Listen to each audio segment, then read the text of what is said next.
교독하시겠습니다. 로마서 9장 24절에서 33절 말씀입니다. 이 그릇은 우리니 곧 유대인 중에서뿐 아니라 이방인 중에서도 부르신 자니라. 호세아의 글에도 이르기를 내가 내 백성이 아닌 자를 내 백성이라 사랑하지 아니한 자를 사랑한 자라 부르리라.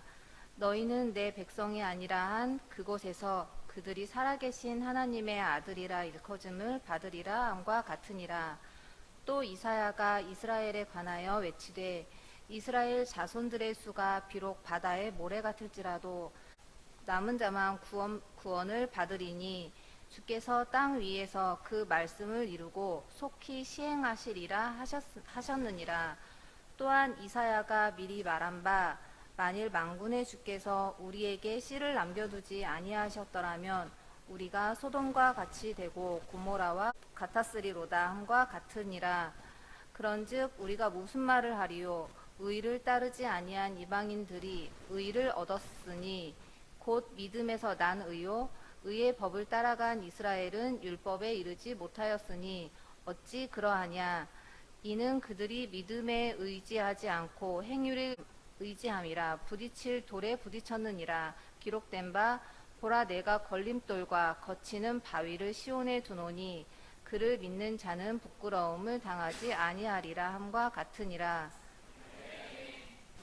다시 로마서로 돌아왔습니다. 오랜만에 이제 로마서 또 보니까 복습을 해야겠습니다. 오늘 본문 이전까지 어떤 내용인지. 하나님의 선택과 주권대로 사람이 구원을 받습니다. 이런 주제로 논증하고 있습니다. 이스라엘 사람들이 예수님을 믿지 않는다 그래가지고 그들을 구약시대부터 선택하신 하나님의 뜻, 그 말씀이 폐기 처분된 것은 아니라고 했습니다. 만일 누가 구원받았다면 하나님 은혜 덕분이고 누가 구원받지 못했다면 누구 때문이에요?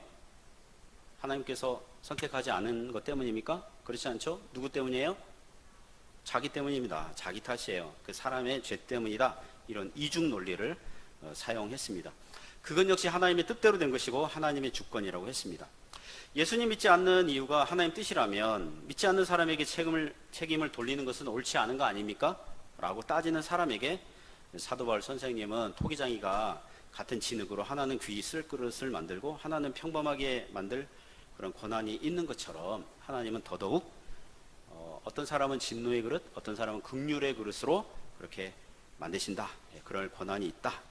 거기까지가 오늘 본문 이전까지 내용이에요. 오늘 본문은 하나님께서 긍휼을 베푸시는 이 긍휼의 그릇, 이 긍휼의 그릇에 해당하는 사람들이 누구이며 그들은 어떤 방식으로 구원을 받는지를 말씀하고 있습니다. 그래서 오늘 몇 가지 교훈으로 은혜를 나누고자 합니다.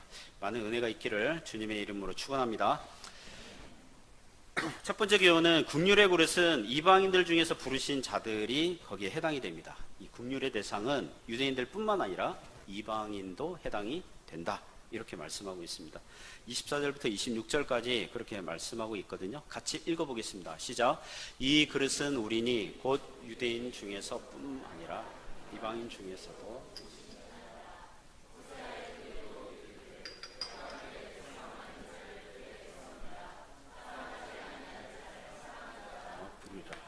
너희는 이 백성이 아니라 한 그곳에서 살아계신 하나님의 아들이라 일컬음을 받으리라 함과 같으니라.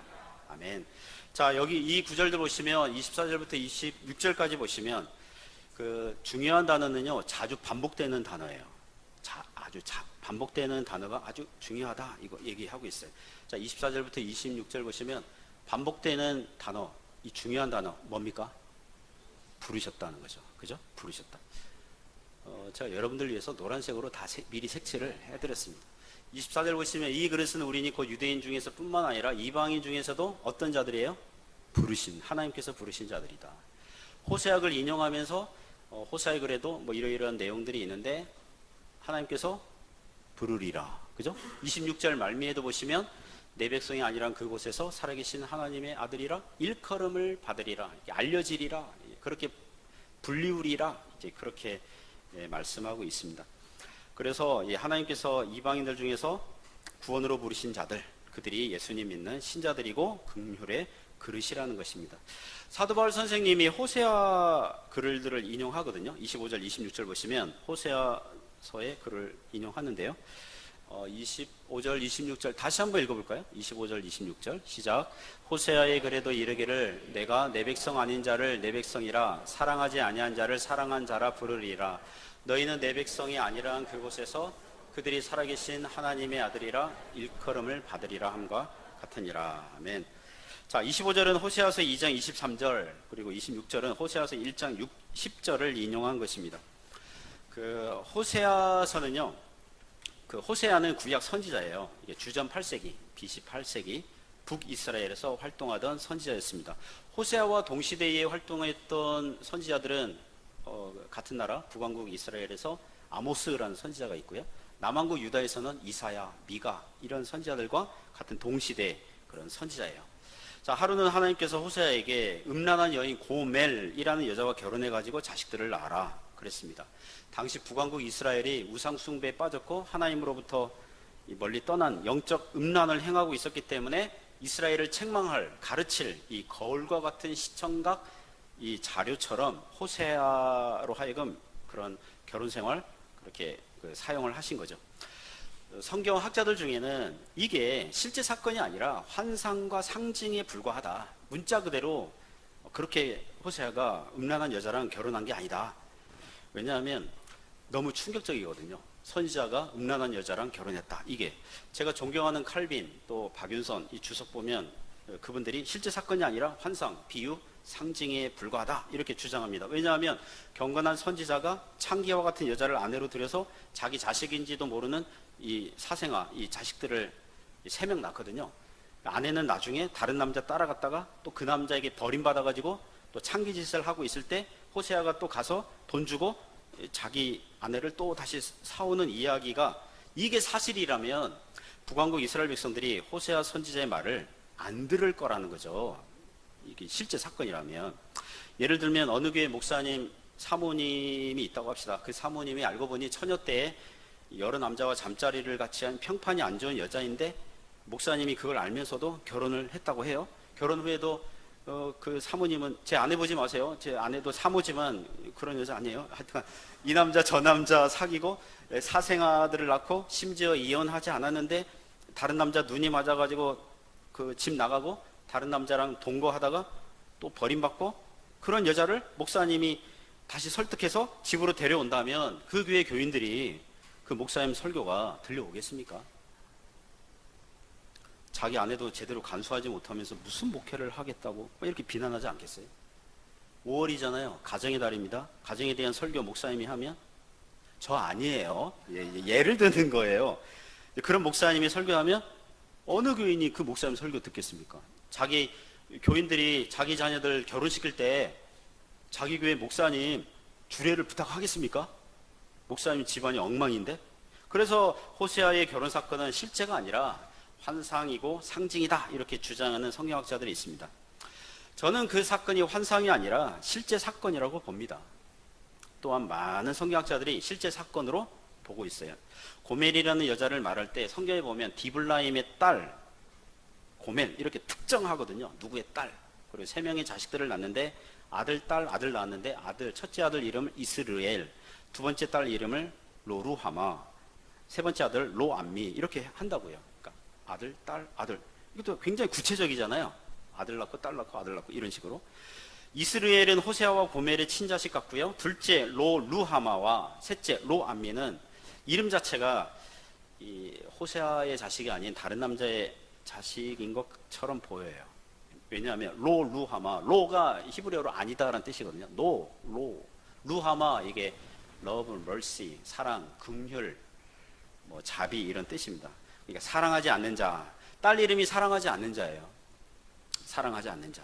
세 번째 아들 이름은 로암미. 암미가 내 백성이거든요. 로가 붙였으니까 아니다. 내 백성이 아니다.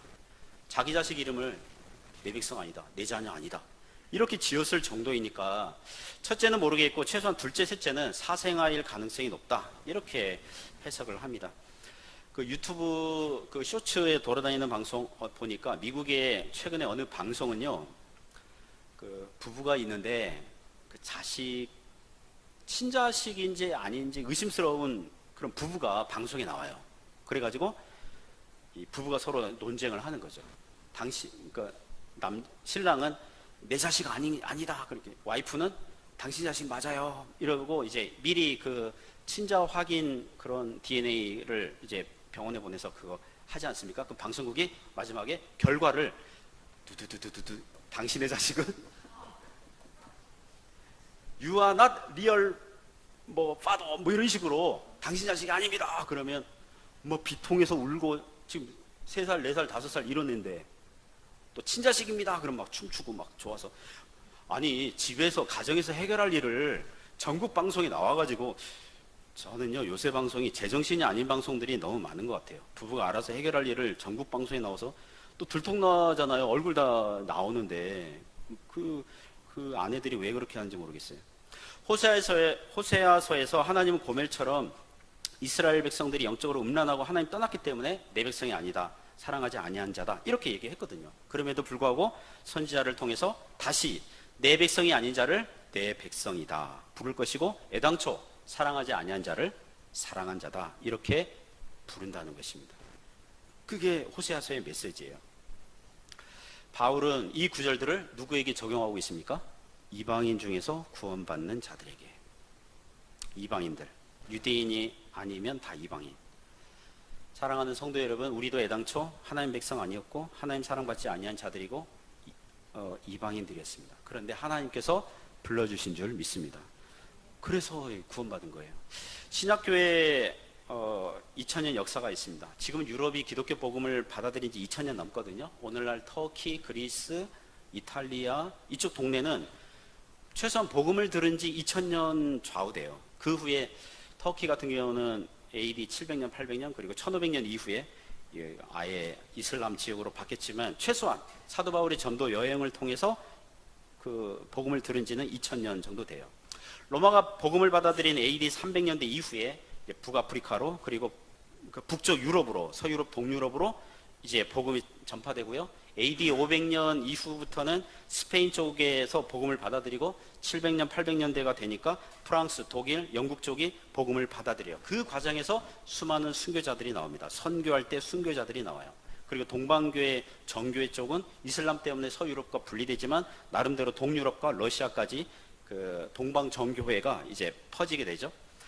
타락한 로마 카톨릭에 맞서서 종교개혁이 16세기에 일어나고요. 그 이후로 독일, 스위스, 영국, 북유럽, 동유럽 일부가 개신교, 프로테스탄트를 받아들이게 되고 그 이후에 교회는 세속주의 철학과 과학의 발전으로 교회가 수세에 몰려요. 하지만 하나님께서 영국과 미국에 부흥운동이 일어나게 하셔서 교회, 정통교회, 역사적 기독교가 명맥을 유지하게 하셨고 19세기 후반에 은혜를 받은 이 서양 선교사들이 영국과 미국, 캐나다 쪽, 또 호주 쪽 이 선교사들이 이제 중국과 일본을 거쳐서 이제 한국에 오게 되는 거죠.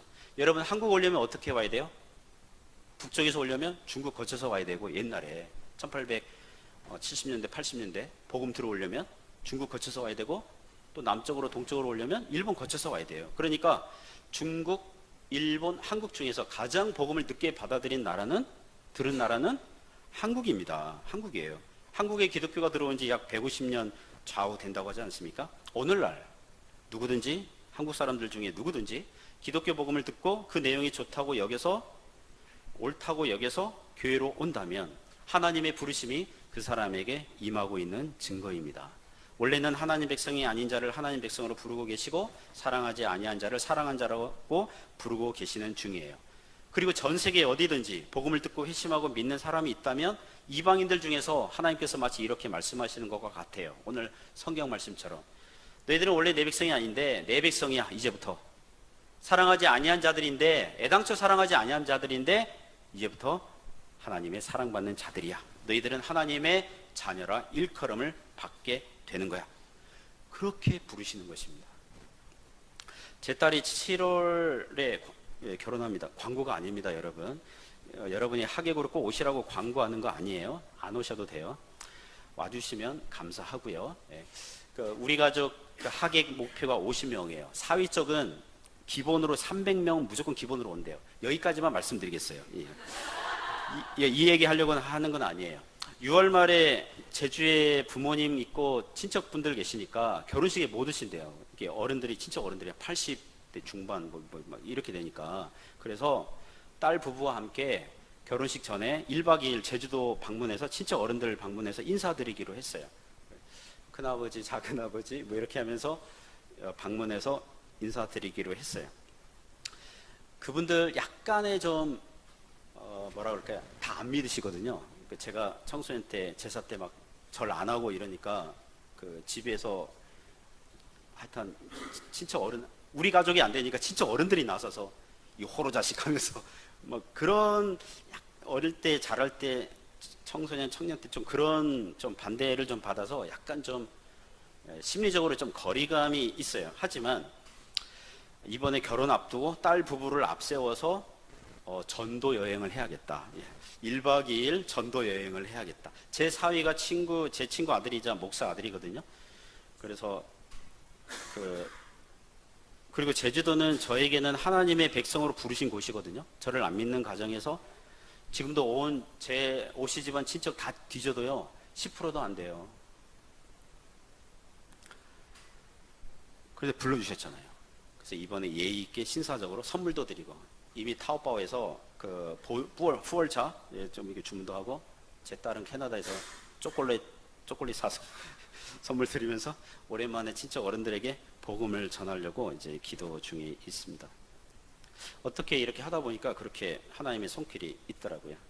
무엇입니까? 사랑하는 성도 여러분, 우리는 이방인들이에요. 원래 하나님 백성이 아니었고요, 하나님의 언약의 외인이었고요, 하나님도 모르는 자들이었는데 예수 그리스도의 십자가 복음 안에서 우리를 하나님의 백성으로, 하나님의 자녀로, 하나님의 사랑받는 자로 하나님께서 불러주신 줄 믿습니다. 그 하나님의 부르심에 감사하면서 살 수 있기를 주님의 이름으로 축원합니다.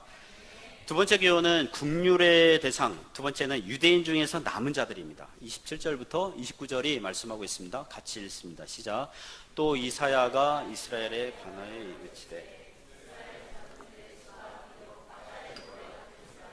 남은 자만 구원을 받으리니 주께서 땅 위에서 그 말씀을 이루고 속히 시행하시리라 하셨느니라.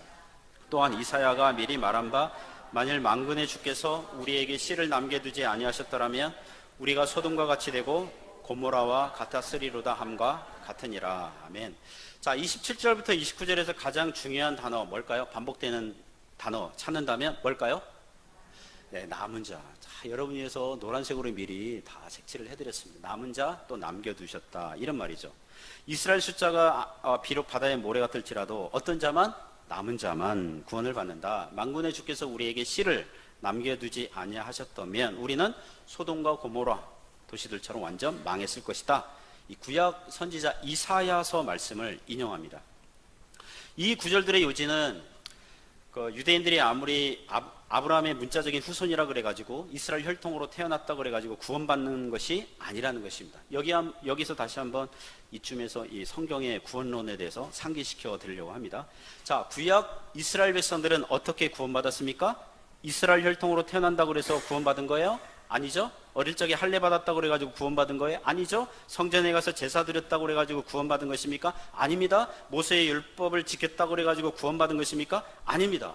그것들은 외식적인 행동으로 어느 정도 지킬 수 있었지만 율법이 요구하는 바 완전하게는 순종할 수 없는 거예요. 자, 그렇다면 구약시대 이스라엘 백성들은 어떻게 구원받았습니까?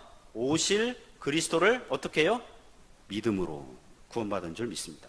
구약시대 성도가 자기 죄를 깨닫고 양 한 마리를 성전에 쫄래쫄래 가서 제사장이 왜 왔니? 제가 이런 죄를 저질러서 하나님께 용서받으려고 왔어요. 그러면 그 양을 먼저 안수해요. 가지고 온 사람이. 내 죄가 이 양에게 옮겨졌어요. 그리고 이 양을 누가 죽여요? 제사장이 죽여요? 양 가지고 온 사람이 죽여요? 양 가지고 온 사람이 자기가 죽여야 돼요. 내 죄 때문에 내 죄를 뒤집어 쓴 이 재물이 대신 죽음을 당하는 거예요. 바로 이 제사 개념에 대속의 은혜가 있는 것입니다.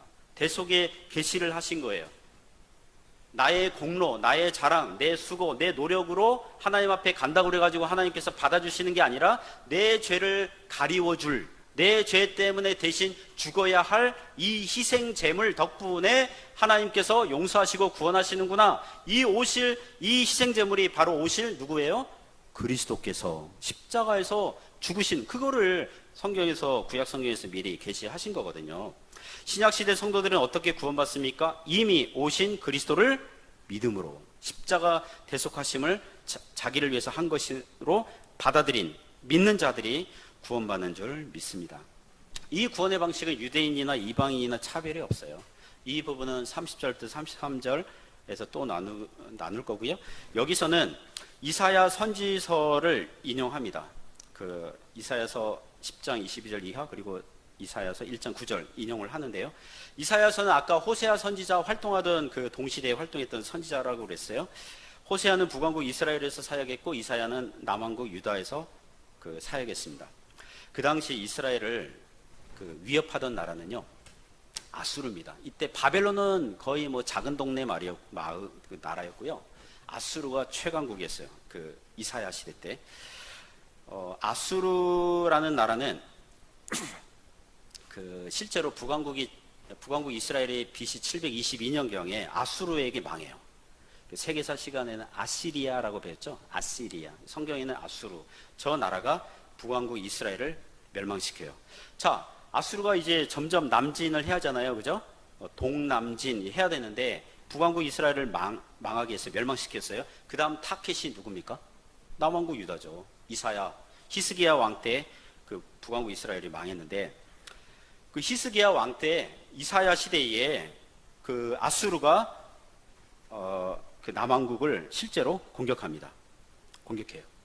대부분 영토가 아수르에게 다 넘어가요. 예루살렘 하나 날락 남고 뭐 하여튼 다 날아갑니다. 왜냐하면 그 당시 남왕국 유다도 북왕국 이스라엘 못지않게 우상 숭배에 빠지고 하나님을 떠나 있었기 때문에 하나님께서 아수르를 사용하여 징계를 하고 있었거든요. 그래서 27절부터 29절에 인용된 이사야서 9절들 보면 아수르가 남왕국을 침략해가지고 하나님께서 씨를 남겨두지 아니하셨더라면 소돔과 고모라와 같이 될 뻔했습니다. 그거예요. 하나님께서 북왕국 이스라엘처럼 남왕국 유다를 그렇게 대하셨다면, 차갑게 대하셨다면, 하나님의 공의 100%로 대하셨다면, 법대로 하셨다면, 냉정하게 죄에 대한 징벌을 하셨다면 남왕국 유다는 사라졌을 거라는 거예요. 소돔과 고모라처럼 망했을 거라는 거예요. 그러나 은혜를 베푸셔서 씨를 남겨두시기로, 남은 자들을 두심으로 명맥을 유지하도록 하신 거예요. 자, 어느 교회에서 교인들 전체 회의를 하는데 제가 법과 이 판결 그런 이미지 갖고 왔습니다. 교인들 뭐 공동의회 뭐 이렇게 전체 회의를 하는데 사소한 문제로 분쟁하고 있었다고 그럽니다. 교인들 중에는 아주 법대로 따지기를 좋아하는 교인들이 있거든요.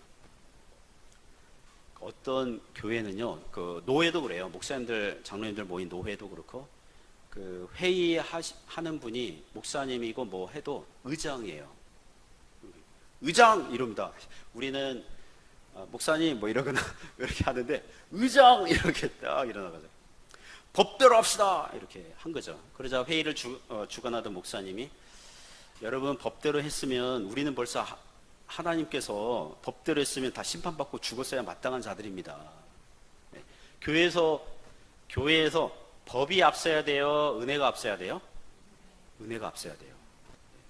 물론 교회는 교회 정관, 교단법에 따라서 교회가 운영돼야 돼요. 우리 교회 네이버 홈페이지에서 가장 인기 있는 클릭수 많고 다운로드 제일 많이 받은 거는 우리 교회 정관이에요. 역사가 오래된 교회들도요, 정관이 없는 교회들이 많아요. 소위 은혜로 합시다 그러면서 이렇게 교회법 없고 교단법 모르거나 관심이 없으면 불필요한 논쟁들이 많이 생기거든요. 하지만 교회에서 법이 중요함에도 불구하고 법이 은혜에 앞서서는 안 돼요. 그게 제 지론입니다. 법이 사람을 살리는 생명, 은혜를 막거나 앞서서는 안 돼요. 약간 설교 논지에서 옆으로 샌다면 목요일에 성경 공부하는데 유아세례라는 주제가 잠시 나왔었어요. 제가 속한 교단은 유아세례를 베풀 때에 부모 양편 중에 한 사람만 믿으면 유아세례 줄 수 있어요. 그런데 어떤 교단은 부모 양편이 다 믿어야 된대요. 저도 처음 알았어요. 목요일날 성경 공부하다가. 어떤 교단은 부모 양편이 다 믿어야 된대요. 여러분 생각해 보세요. 예를 들면 남편은 교회 안 다녀요. 자매만 다녀요. 신자된 엄마가 자기 자녀가 신학교의 성례인 세례를 자기 아기에게 받게 하고 싶은데 목사님이 당신 남편이 예수님을 안 믿기 때문에 유아 세례 줄 수 없습니다. 이래 버리면 그게 법이 은혜보다 앞서 버리는 거죠. 복음서에 보면 우리 예수님께서 어린아이들이 내게 오는 걸 금하지 말라고 하셨거든요. 그때 예수님께서 자기 아기가 예수님께 가서 좀 축복기도 받으려고 이 아줌마들이 갓난아기 애기 들고 이렇게 올 때에 예수님께서 그분들에게 그 아줌마들에게 이렇게 얘기했습니까? 혹시 당신 남편들은 믿나요? 안 믿으면 제가 축복해 줄 수 없어요. 이러시지 않으셨거든요. 어린 아기들이 내게 오는 것을 금하지 말라. 부모 양편이 다 믿어야 그 자녀에게 유아 세례를 줄 수 있다 그러면 그 부부 중에서 한쪽만 믿는 그 가정은 어린 자녀로 하여금 예수님께 가는 것을 금하게 만드는 결과를 낳게 된다는 것입니다. 또 어떤 교회는 결혼하게 된 청년 교인이 있는데 그 결혼하게 되는 짝이 안 믿는 사람이라면 목사님에게 주례를 부탁하면 목사님이 주례하지 않는데요. 그 어떤 교회에서는 거절한다는 거예요. 불신 결혼을 허락할 수 없다 그래가지고. 물론 저도 믿기로 신자는 신앙 안에서 믿음의 결혼을 해야 된다고 저는 믿습니다. 여러분 이것은요 도덕적인 권면이에요. 법적인 권면이 아니라고요. 도덕적인 권면이라고요. 만약에 여러분 자녀가 목사님 우리 애가 결혼하려는데 그 교회는 다니지 않아요. 하지만 이번 결혼 계기로 이제 교회 다녀보겠다고 그래요. 목사님이 주례해 주실 수 있나요? 그러면 저는 할까요? 안 할까요? 당연히 하죠. 얼마나 좋은 기회인데요. 복음을 전할 수 있는 그 형제에게, 그 형제 가족에게 복음을 전할 수 있는 얼마나 좋은 기회입니까? 그렇지 않습니까? 아무도 아멘을 안 하시네요. 여러분 결혼은요 거룩한 결혼 맞아요. 하지만 신약교회에게 예수님께서 주신 성례 수준은 아니에요. 신약교회의 성례는 딱 두 가지밖에 없어요. 세례와 성찬이에요. 오직 믿는 자들에게만 세례하고 믿는 자들만이 성찬을 받을 수 있어요. 결혼은 그런 성례 수준이 아니에요. 그래서 결혼식을요 교회당에서 할 수도 있고 결혼식장에서 자유로운 순서를 따라 할 수도 있어요. 제가 30대 중반에 딱 한 번 주례 경험이 있습니다. 일반학부 후배 자매가 결혼 생활, 그러니까 교회 생활을 이 교회 다녔다가 저 교회 다니고 막 그랬나 봐요. 결혼할 즈음에 또 가까이 교회를 옮겼는데 청년부 담당 목사님 그러니까 주례 부탁하기에 너무 모르고 자기 지인들 중에 목사님 있나 해보니 한 4년 5년 선배인 선배님이 목사님이 된 이제 오상규 목사가 이제 기억이 난 거죠. 그래서 저한테 찾아와가지고 좀 주례를 베풀어 달라고. 여러분 그 자매랑 제 나이 차가 4살 5살밖에 차이 안 나요. 그러니까 분위기가 30대 중반이에요. 제가 서울에서 부목사하고 있었을 때 그 4, 5살 어린 오빠가 여동생에게 주례하는 그런 모양새라고요.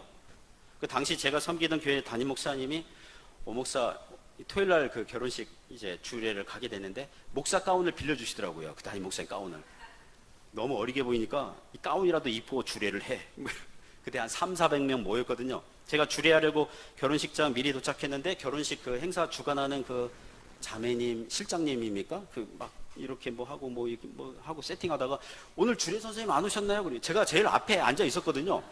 가운 가방이랑 옆에 두고 제가 오늘 주례하는데요. 그러니까 그분이 이렇게 말은 안 했는데 눈길이 이건 너무하잖아. 뭐 이런 분위기 있잖아요. 근데 그날 뭐 어쨌든 주례 잘 했습니다.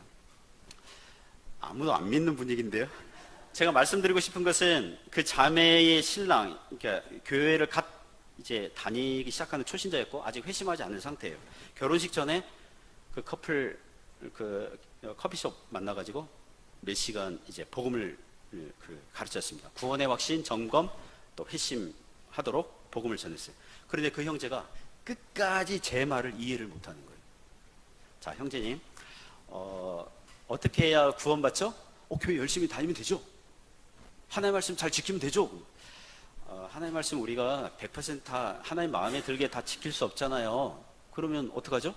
더 열심히 해야죠. 뭐 이런 식으로 계속 다람쥐 쳇바퀴 돌듯 이게 돌아가는 거예요. 그래서 예수님의 십자가 이 대속 구원의 은혜 이렇게 설명하고 다시 사람이 어떻게 구원받는다고 교회 열심히 다녀야죠. 뭐 이런 식으로 계속 돌아가는 거예요. 헛바퀴 막 도는 거예요.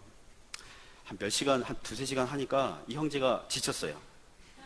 목사님, 결혼하고 교회 잘 다닐 테니까 제발 우리 결혼 허락해 주시고 주례도 해 주시면 안 돼요? 뭐 이렇게 하소연해가지고 뭐 마음 한구석이 좀 찜찜하게 어쨌든 주례 했어요. 주례를 했고, 결혼 후에 한 1년, 2년 지나가지고 결혼한 그 후배 자매가 전화 왔어요. 선배님, 자기 신랑이 최근에 회심했고 수개월째 눈물로 교회를 다니고 있습니다. 그러면서 자기 신랑이 이렇게 얘기하더래요. 결혼 전에 오목사님이 얘기한 게 이제는 이해가 된다는 거예요. 아, 그게 그런 내용이었구나 라고 이해가 된다는 거예요. 그러면서 감사하면서 전화를 한 거예요. 여러분 기독교 은혜가, 복음의 생명이 역사하시면 누구든지 하나님께서 부르시면 회개하여 주님께 나오는 것입니다. 그러니까 생명이 먼저고 은혜가 먼저예요. 법은 그거를 울타리를 쳐주고 안전하게 갈 수 있도록 같이 동행하는 거예요. 이와 같이 우리 하나님께서는 구약 이스라엘 백성들에게, 유대인들에게 은혜를 베푸셨고 그들의 반역 행위들을 오랫동안 참으셨고 인내하셨고 주님께 돌아오도록 역사하신 것입니다. 비록 이스라엘 자손의 수가 바다의 모래 같을지라도 남은 자만 구원을 받게 하셨습니다. 그게 은혜입니다. 왜냐하면 법대로 했다면, 차갑게 냉담하게 했다면, 하나님의 공의로만 100% 작용했다면 이스라엘은 일찌감치 지구상에서 사라졌을 거예요. 하나님께서 씨를 남겨두지 아니하셨더라면 일찌감치 소돔과 고모라와 같이 되었을 것입니다. 소돔과 고모라 위치를 추정하는 거예요. 정확히 저 장소다 이렇지는 않지만 지금 이스라엘 그 사해거든요. 저기 남쪽 그 사해 추정하고 있는 그 단어예요. 그런 장소입니다. 지금은 뭐 그냥 광야, 황폐했어요. 미국의 부흥사 빌리 그레이엄 목사님이 미국 교회 타락한 모습 보면서 이런 말을 했었다고 합니다. 오늘날 미국이 너무 타락하였는데 하나님께서 미국을 심판하시거나 망하게 하지 않는다면 하나님께서는 저 옛날 미국보다 덜 죄를 지은 소돔과 고모라에게 미안하다고 말하셔야만 한다. 미국 사람들은 말을 너무 잘해요.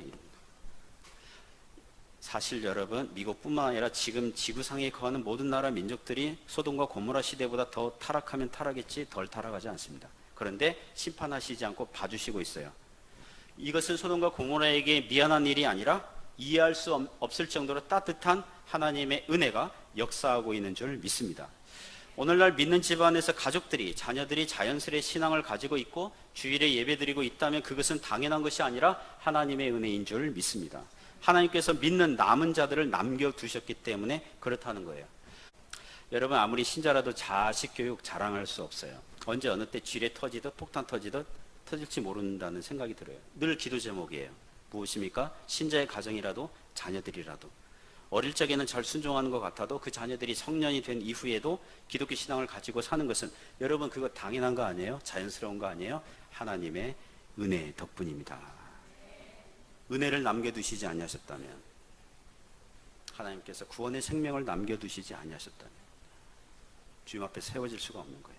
하나님께서 긍휼을 베푸셨기 때문에 발생하는 거예요. 하나님의 은혜가 여러분 가정에 넘치기를 주님의 이름으로 축원합니다. 오늘 세 번째 교훈은 구원의 방식을 알려주고 있습니다. 구원은 행위가 아니라 믿음으로 얻는다는 것입니다. 30절부터 33절 같이 읽습니다. 시작. 그런즉 우리가 무슨 말을 하리요? 곧 믿음에서 난 의요. 의의 법을 따라간 이스라엘은 율법에 이르지 못하였으니 어찌 그러하냐? 이는 그들이 믿음을 의지하지 않고 행위를 의지함이라.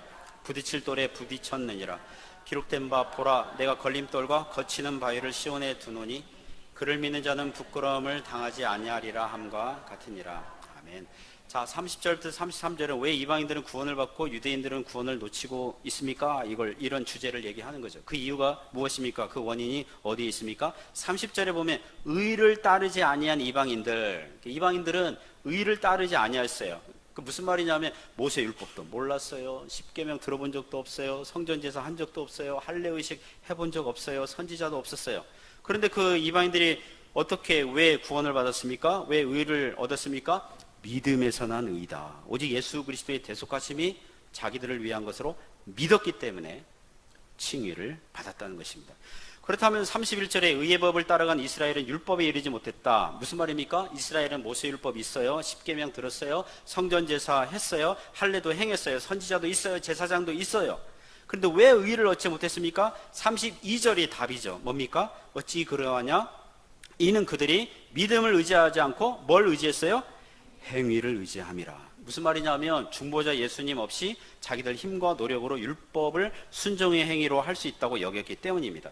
모세 율법을 하나님께서 주신 목적은 인간으로 하여금 죄를 깨닫게 하고, 아, 나는 죄인이구나, 내 힘과 노력으로는 이 율법을 완벽하게 온전히 순종할 수 없구나, 나는 죄인이구나, 난 죽을 것밖에 남지 않았구나, 하나님의 심판이 나에게 있구나, 그리하여 겸손하게 예수 그리스도를 찾도록 그렇게 한 건데, 유대인들은 뭡니까? 모세 율법을 보면서 나 이거 다 지키고 있어, 나 이거 지키고 있어. 부모를 공경하라. 고르반, 이게 내가 이렇게 부모님에게 용돈 줘야 되는데, 고르반이 하나님께 드렸다, 그런 뜻이거든요. 하나님께 내 재산을 다 드렸어, 그래서 부모에게 용돈 주지 않아도 돼. 이런 식으로 율법을 자기들 입맛에 맞게 이리저리 하는 거죠. 간음하지 말라. 나는 행동으로 간음하지 않았어. 하지만 무엇입니까? 마음으로는 음욕이 가득한 채 여자들을 따라다니고. 살인하지 말라. 근데 다른 사람 비난하는 거는 뭐 얼마든지 하고. 그러니까 외식적인 행동으로만 지킨다고 그래가지고 그걸 지킨다, 이렇게 외식하는 행위를 했거든요. 사람의 힘으로 율법을 다 지킬 수 있다고 주장하고, 그래서 의롭다 하심을 받지 못한 거예요. 구원은 예수님께서 죄인들을 대신하여 율법의 정죄를 받으셨고, 율법의 모든 요구들을 순종하신 공로와 상을 믿는 자들의 것으로 여겨주심으로, 그들의 것으로 간주하심으로, 그들의 것으로 이체하여 주심으로 의롭다 하심을 받는 줄을 믿습니다. 믿는 자가 의롭다 하심을 받는 거예요. 이것을 쉽게 요약하면요, 오직 예수님을 믿음으로 구원 얻게 하신 거예요. 그래서 이방인들은 마치 이런 거예요. 우리에게는 나는 예수님이 필요합니다. 이런 사람은 구원받고요. 나는 굳이 예수님 필요 없습니다. 내 힘으로 얼마든지 살 수 있습니다. 이런 사람은 구원받지 못한 거예요. 그래서 32절, 33절 보시면 예수님께서 돌 역할을 하거든요. 기초석. 바른 신앙을 가지면 그 예수님이 기초석이 되고 그 위에서 이게 기초석입니다. 그 큰 돌이 있죠. 건축물의 그 기초석. 사랑하는 성도 여러분, 예수님을 기초석으로 삼으시기 바랍니다. 예수님 위에 신앙을 세우는 거예요. 예수님 위에 그 신앙을 세우는 거예요. 그러나 유대인들처럼 행위를 의지하면, 제가 아무리 돌을 찾았는데 너무 쬐끄만 돌밖에 없는 거예요. 좀 큰 돌을 해야 탁 하는데, 어쨌든 돌이 걸림돌, 부딪힐 돌 역할을 하는 것입니다. 그렇게 해가지고 넘어지는 거예요. 구원받지 못하는 거예요, 유대인들은. 몇 가지 이 세상에서 인기 있고 많은 사람들이 받아들여지고 있는 구원의 방식을 말씀드리겠습니다. 하나는 한 20년 전 영화입니다. 혹 보신 분들 계시나요? 콘스탄틴이라는 영화예요. 영화 내용은 완전히 픽션입니다. 완전 성경적이지 않아요. 테마사 콘스탄틴이 있어요. 사람들에게 들어간 귀신을 쫓아내는 일을 하는 사람이에요. 대마왕 사탄과 귀신들이 가장 싫어하는 인물이 영화에 그래요. 영화에. 하지만 콘스탄틴은 담배 많이 피고 해서 폐암 말기 환자예요. 아무리 귀신 많이 쫓아내는 일을 했어도 본인도 나쁜 짓을 많이 해가지고 천국행 보장받지 못해요. 그 영화 대사 중에 하나가 인간은 신의 장난감이야. 막 이렇게 하나님, 자기가 귀신을 많이 쫓아내는데도 천국을 보장해주지 않으니까 그 하나님에게 불평하는 그런 대사를 해요. 어쨌든 대마왕 마귀에게는 아들이 하나 있는데, 맘몬이라는, 영화에서 그렇다고요. 영화 성경적이지 않아요. 성경에 그런 거 없어요. 그러니까 이 마귀 아들이 아버지 마귀의 허락 없이 인간의 여자의 몸을 통해서 세상 현실로 나오려고 하는 거예요. 대마왕은 그 허락한 적 없는데, 그 과정에서 인간을 질투한 대천사 가브리엘이 맘몬과 짜고 그 일을 벌입니다. 영화가 그렇다고요. 이 가브리엘은 성경에 나오는 천사 가브리엘은 그런 짓 하지 않아요.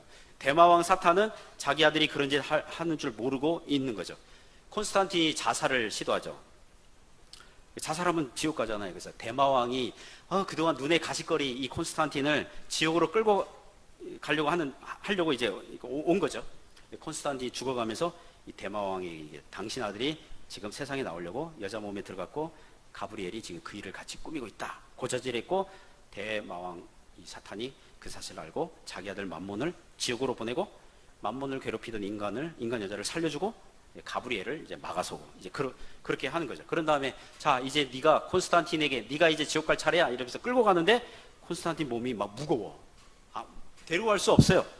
그러면서 오히려 콘스탄틴이 천국으로 가는 거예요. 왜냐하면 sacrifice, 이 콘스탄틴이 죽어가면서 자기 죽어가면서 다른 사람을 살리는 행위, 희생을 했기 때문에 하나님은 콘스탄틴을 천국으로 데려간다.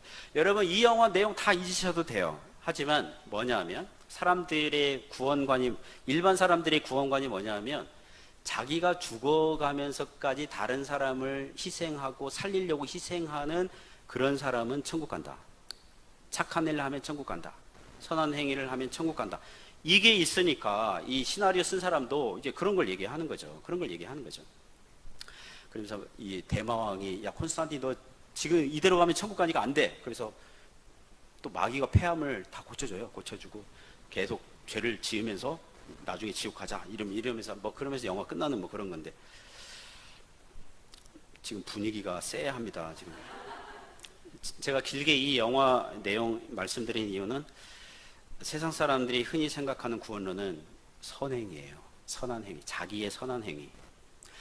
여러분 예수님이 십자가에 죽으신 십자가 희생을 나도 모본으로 삼아서 나도 희생적인 삶을 살 거야.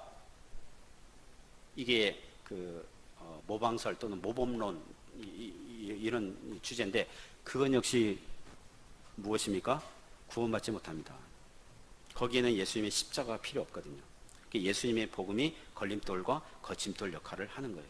여러분 이거 물어보세요. 어떤 사상이든 어떤 철학 사상이든 어떤 주장이든 도대체 이 사람의 주장은 예수님이 필요하다는 거야? 필요하지 않다는 거야? 물어보시면 돼요.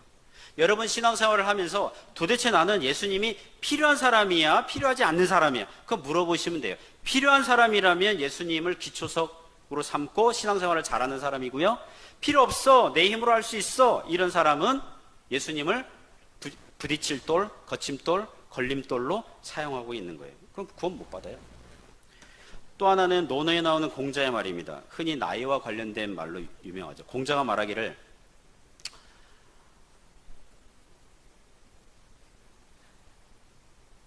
이거 해석해야 되는데 큰일 났네. 오가 나예요. 나 16, 15살 때 지우학하고 이제 배움의 뜻을 두었고 30살에 32립 배움의 기초를 세웠다. 기초 닦고 세웠다. 저는 50세가 넘어도 여전히 배우고 있는데 이 공자는 대단합니다. 30살에 이미 다 기초를 다 닦고 세웠어요. 42이면 불혹하고 불혹은 유혹이 없다. 이 말은 뭐냐면 뭐 이성에 대한 뭐 음란에 대한 정욕에 대한 유혹이 없고 뭐 재물에 대한 유혹이 없다. 그 말이 아니라 다른 비진리 뭐 말도 안 되는 그런 거에 이렇게 유혹당하지 않는다. 자기가 배운 거에 그대로 따라간다. 이런 뜻이에요. 50에는 지천명하고 하늘의 명령을 안다. 그러니까 사물의 어떤 그런 모든 것들을 다 꿰뚫고 있다. 꿰뚫고 있다. 인생이 뭔지를 다 아는 사람이다. 그런 거예요. 60이면 이순, 이가 귀 있잖아요. 귀가 순하다. 그러니까 이 사람은 60이 되면 진리만 귀에 들어와요. 그게 자기 귀에 그것만 들어온 이게 좋은 교훈 따르고 인생에 좋은 걸 따라가는 거예요. 70이면 종심소욕, 이게 마음이 원하는 대로 욕심을 부리더라도 불유구, 그러니까 법도에서 벗어나지 않는다. 그러니까 70이 되면 행하는 건 다 진리고 배운 대로 되는 거고 뭐 교훈을 따라가고 뭐 사물의 이치를 다 그대로 다 행하는 거다. 뭐 이런 뜻입니다. 분위기가 쎄합니다, 여러분. 왜냐하면 이 말을 왜 말씀드리냐면 오늘날 많은 사람들이요 자기 관리, 인생 관리 할 때 이거 굉장히 좋은 조언으로 삼거든요. 물론 일반 은총 안에서 배울 만한 건덕지는 있어요. 하지만 다시 물어봐야 돼요. 이 공자의 말에는 사람에게 예수님이 필요하다는 거예요? 필요 없다는 거예요? 필요 없어요. 자기가 잘하면 돼요. 자기만 잘하면 돼요. 자기 힘으로, 자기 마음으로 스스로 관리를 잘하면, 마음을 수양하면 더 나은 인간이 될 수 있다고 주장하고 있는 거예요. 바로 이것이 예수님 필요 없이 사람의 힘으로도 뭔가를 이뤄낼 수 있다는 세상 정신이고 인본주의고 유대인들이 걸려 넘어진 바로 이 예수님을 부딪힐 돌, 거침돌, 거치는 바위로 상대하는 거예요. 사랑하는 성도 여러분, 우리는 예수님 십자가 복음이 우리의 인생의 기초석과 반석 위에 세운 집과 같아야 될 줄 믿습니다. 구원은 오직 믿음으로 되는 거예요. 그 믿음, 은혜예요. 믿음과 은혜는 같은 말이에요. 믿음으로 돼요. 인간의 행위 수고가 구원의 조건이 아니라 전적인 하나님의 은혜 덕분에 구원받는 줄 믿습니다. 우리가 어떻게 더 나은 인간이 되죠? 하나님 은혜 덕분이에요. 하나님께서 은혜를 남겨두시니까 살고 있다고요. 만일 신자가 선한 행위를 하고 하나님을 섬기고 이웃을 섬기고자 애를 쓰고 피, 땀, 눈물을 흘린다면 그것은 구원의 조건과 원인이 아니라 구원받은 것에 대해 감사하여서 나오는 신앙의 결과와 열매예요. 그러므로 우리는 신앙생활 열심히 하려고 애를 써야 돼요. 우리는 도무지 원래부터 하나님 백성이 아니었고 사랑받지 못했는데 하나님의 은혜 덕분에 하나님의 백성이 되었고 하나님의 사랑받는 자녀가 된 줄 믿습니다. 신자의 가정이라도 여전히 하나님의 은혜가 역사하고 하나님께서 은혜들을 남겨두셨기 때문에 하나님을 섬기고 있는 거예요. 우리의 행위가 아니라 믿음으로 구원을 받게 하셨으니 감사하며 살아가는 저와 여러분 되시기를 주님의 이름으로 축원합니다. 기도하겠습니다. 하나님 아버지 감사합니다. 하나님의 은혜 덕분에 살고 있습니다. 저희를 불쌍히 여겨주시고 여전히 이 한 주간도 주님 붙들며 살아가도록 역사하여 주옵소서. 예수님 이름으로 기도드립니다. 아멘.